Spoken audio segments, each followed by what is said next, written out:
میں ایک دیوتائے انا نرگسیت کا مارا ہوا اور ازل سے تکبر میں ڈوبا ہوا، کافی خود سر ہوں، ضدی ہوں، مغرور ہوں۔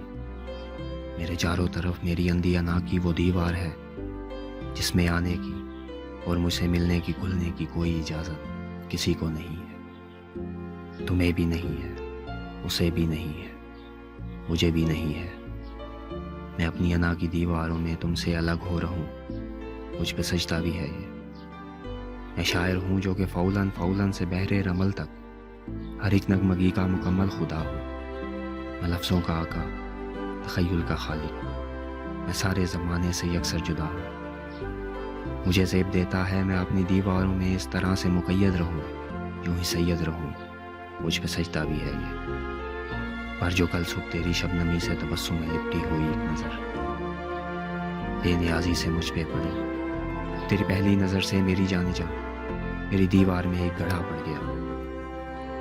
اور یہی نہیں، مجھ پہ وہی نظر جب دوبارہ پڑی، میری دیوار میں زلزلے آ گئے اور رخنے شکافوں میں ڈھلنے لگے۔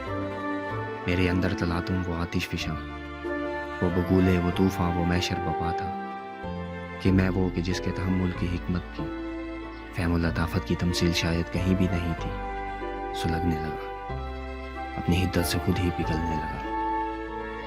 اے میری جان جان، ہر ستارے کی اپنی کشش ہوگی، لیکن خلاؤں میں مردہ ستاروں کی قسمت، وہ ہاکنگ کی تھیوری کے کالے گڑھے، وہ کہ جن میں ہے اتنی کشش کے مکان تو مکان وہ زماں کو بھی اپنے لپیٹے میں لے لے۔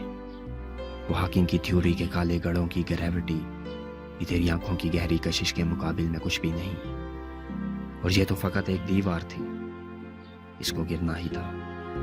تیری نظروں سے ہاری ہے، بکھری پڑی ہے کہ دیوار کا ریزہ ریزہ تیری ایک نظر سے میری جان اجڑا پڑا ہے۔